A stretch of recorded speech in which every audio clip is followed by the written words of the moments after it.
أزف لون نسفي سون غروح ليجان يدي كان سجون بزنت فرانسيس بسدوت مريد مامري دي لا فاكولتي ولا أنا لا فاكولتي دلات خدمة تلميذ la Point du Seine pour le dialogue des Chaguirs à l'ouverture de ce colloque national intitulé Penser l'exclusion, regard croisé sur l'haltérophobie.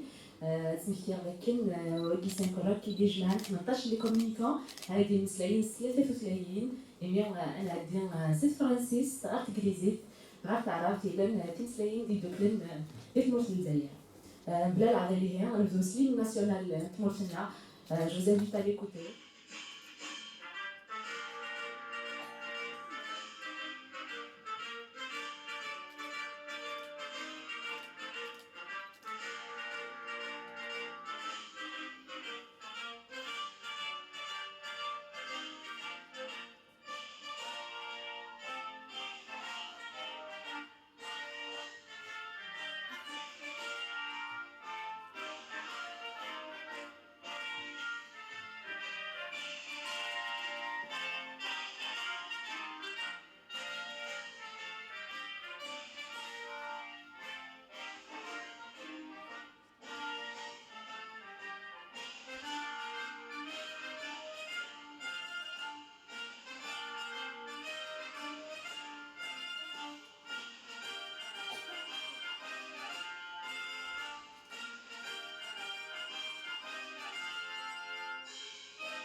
Sans trop tarder, je passe directement la parole à Monsieur Chebouté Karim, président du colloque.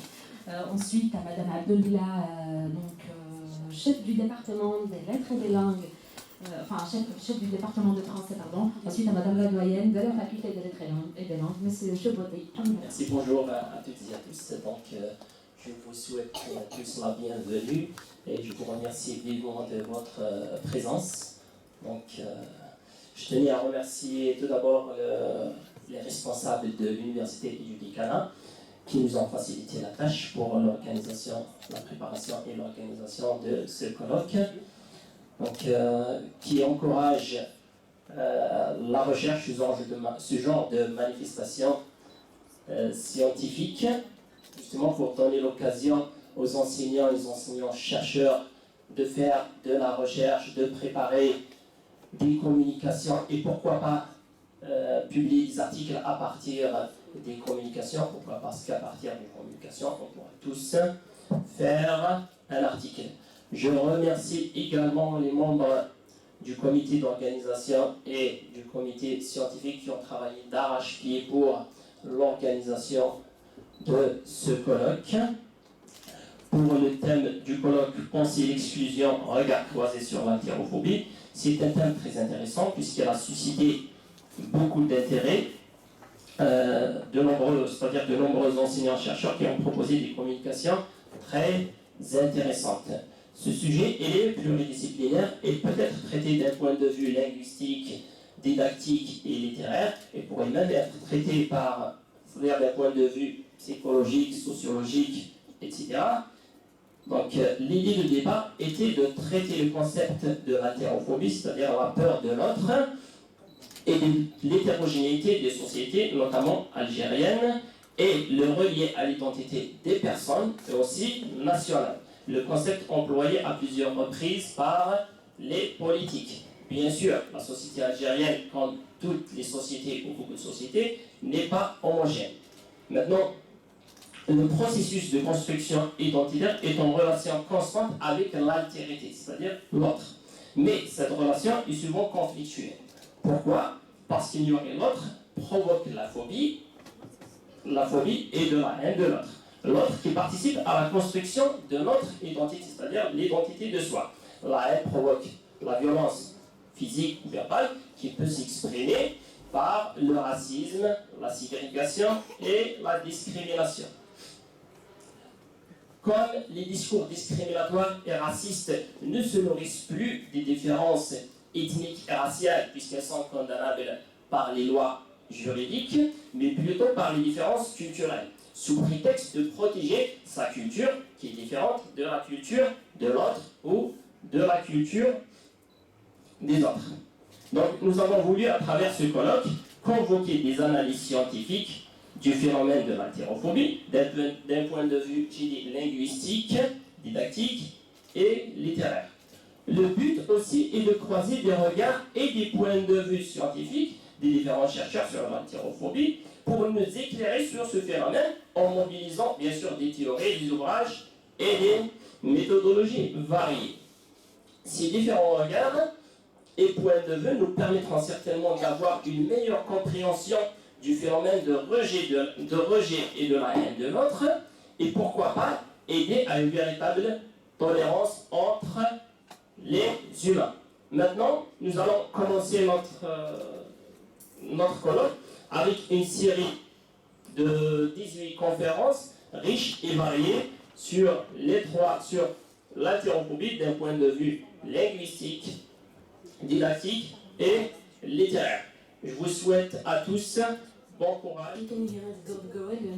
Je souhaiterais pour ma part remercier tous les collègues qui ont travaillé d'arrache-pied pour l'organisation de cette manifestation scientifique. Je vais nommer Madame Lucy Fiamina qui s'est démenée pendant toute cette période, Madame Eitmouloud, Madame Benafa, Monsieur Sadi, Monsieur Robéi, Mahmoud Amir, Madame Bourlou et tous ceux qui nous ont aidés, tous ceux qui ont été là.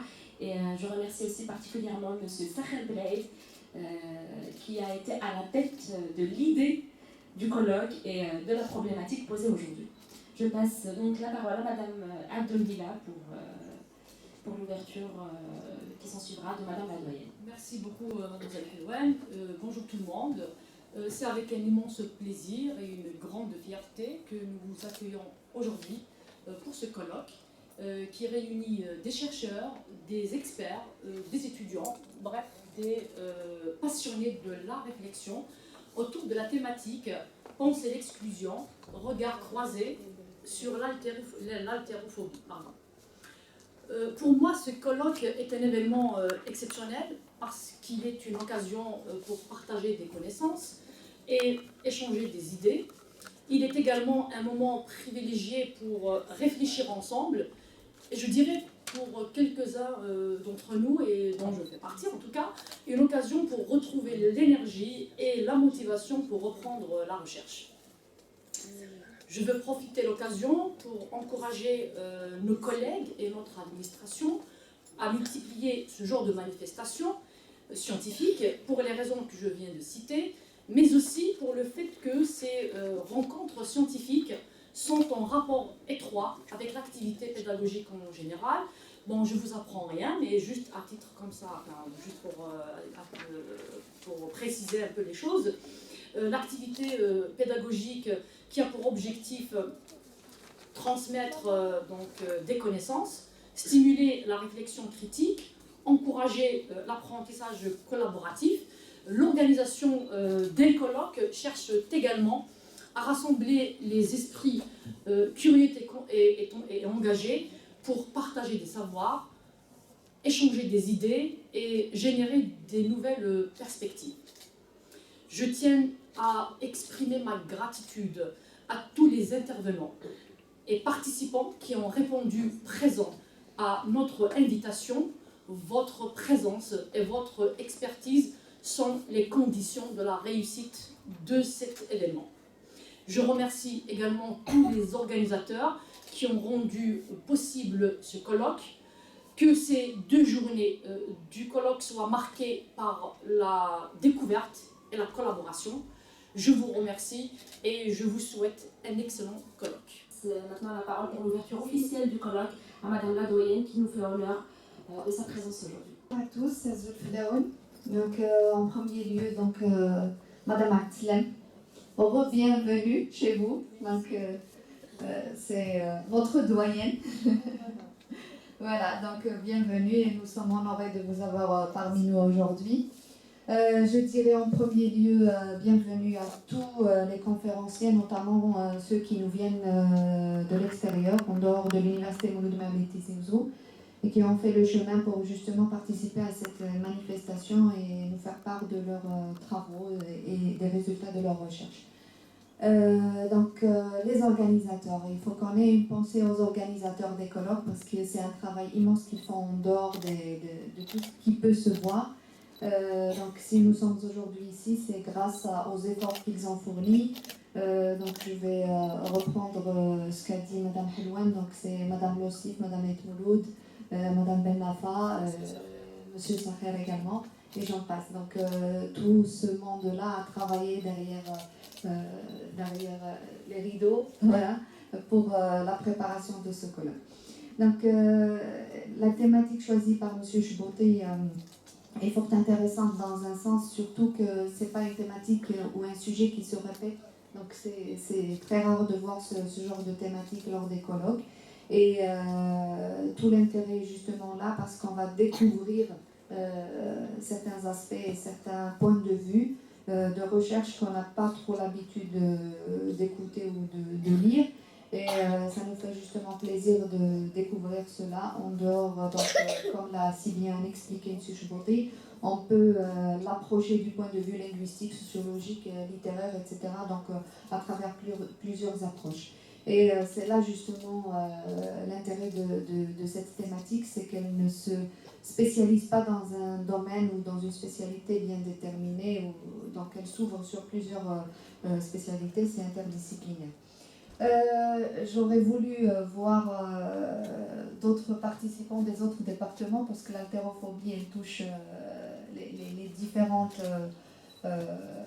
tranches de société, les différentes langues surtout parce qu'elles véhiculent la société. Et justement, on aurait pu avoir cet échange à travers les différents départements et voir justement les différences qu'il y a entre